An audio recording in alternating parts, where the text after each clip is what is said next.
Okay, hi everyone, both here and at home, and thank you very much for all the time and effort you spend to stay with us throughout the day. So today I want to talk about the CTF that we've had earlier this week. We've set the CTF for Sunday and Monday for a very specific reason. Unlike previous years, we've decided to make the CTF more global and more appealing in our online community, which we are all experiencing today due to the COVID-19 crisis. This crisis affects everyone. Everybody's life has changed. My own life has changed, and it touches everyone. It touched members of the CTF team. It touched members of the family. So everybody knows someone who's affected by the COVID-19 one way or another. On the other hand, a lot of people are staying home, which allowed them an opportunity to participate in the CTF, and we've reached some pretty amazing results this year. First and foremost, I want to thank our very wonderful sponsors, the Hack the Box company that provided us with the CTF sponsorship. And while they're not very well known here in Israel, I did want to present some numbers to help people get more familiar with them. They're a platform that help people measure up their security skills, play around with different kinds of CTFs, challenges, and boxes, and overall a very fun experience if you're into that sort of thing. Being the organizer of the CTF, I am, and I can recommend everyone else, try them out. So usually I start the CTF talk with some statistics to give us a sense of how our CTF went this year. In previous years, we had roughly 130 users playing the CTF with around 20 to 40 active teams. We grew over time, but this year really blew us out. Blew us out both by the capacity of the team to create interesting challenges, but also by the number of users that were actually there. We had 20 challenges, 20 interesting challenges spanning different kind of domains, from cryptography to forensics to web application security to doing WebAssembly and other types of challenges. We had an enormous amount of users, over 5,000 IP addresses, translating into 1,367 registered users to our competition. Obviously, users compete in teams, but even here, 793 teams registered to the CTF. And the statistic which I find most compelling is that 125 people solved at least, teams more specifically, solved at least one challenge. And that means that at least 125 teams were engaged in our CTF, trying to work through our challenges. They only had 48 hours to do so. Another thing that was pretty amazing was the distribution of people. Where did people connect to our services to play at the CTF? I ran under the assumption that most people will come from Israel because BsidesTLV is obviously a local event. However, which you can see from this nice graphic, that's not true. We had people from all over the world competing in our CTF. The most amazing part was that Israel wasn't even number one, it's number 4. Preceded by United Kingdom, United States, Singapore, and then by Netherlands, Oman, France, Japan, Italy, and South Korea, and translating to over 1,300 people connecting to our CTF from 5,000 different IP addresses. Amazing. We provided several of the challenges as downloaded local offline challenges for you, and we've seen 2.8 terabytes of data downloaded from our servers. Exactly, and this is all Roi's fault. So next time when Roi tells you, no, I just need an S3 link to upload a couple of challenges, it'll be fine, don't believe him. More than that, we had around 30% correct solves, which is also very interesting to me, because one of the most interesting things about these correct solves is obviously the answers which are wrong, and we'll get back to that later. Unlike previous years, we had 2 challenges that remained unsolved, which is why we keep the CTF running right now and all the way through Sunday to give people the opportunity to keep trying against these unsolved challenges. The 2 challenges are jailbreak and kapara, and we will get back to them as well. So like every CTF year, a lot of funny things happen throughout the CTF, even though it was limited only to 2 days and not 2 weeks like previous years. The first thing that I want to share is that I think a day before the launch of the CTF, which means it'll be somewhere on the night between Friday and Saturday, Tomer Zait and a couple of other people decided that they want to make a last-minute challenge, and they did something hilarious, which was an interpreter based on emojis. So in order to solve the challenge, you had to understand how the code was written, how it was translated into emojis, and to solve the challenge itself, providing an online interpreter to try out your code. They finished that challenge at 5:30 a.m. on Saturday morning, and we launched on Sunday. For those who are not reading Hebrew, I will try to translate some of the notes and messages that we received throughout the CTF.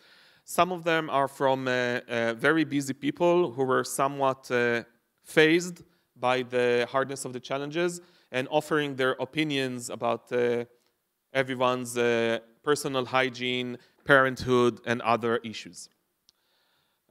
Their health has come up several times in these messages, or lack of health from what left from trying these challenges 48 hours straight.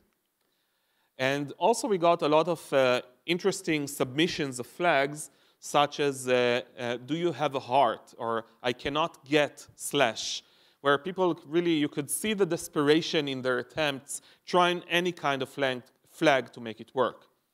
I think that this was the most amusing one, that you need to enable JavaScript to run this app was used as a flag in one of our challenges. Obviously, it was incorrect. Another amusing thing, at least in my opinion, was that we were reached out because one of the overly sized challenges, that it's a bit unfair that you can't really do those challenges over a mobile connection. And when we tried to understand why, well, it's because it's over 5 GB in size. And my opinion here is not that 5 GB is a bit much, but who does a CTF over a mobile connection? That sounds absolutely insane to me.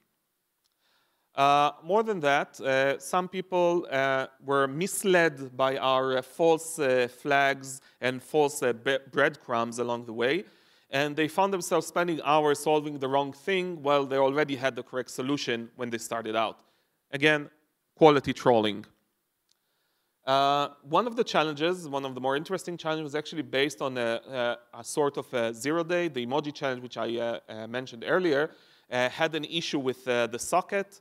And once the CTF was over, Tomer, one of the designers of the challenge, actually submitted a pull request to fix that issue, where he also found that beer actually is the solution to everything because it makes the exception handling misfire.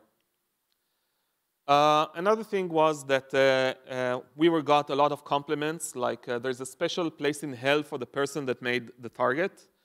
That's probably true, and our S3 bucket also thanks the same person.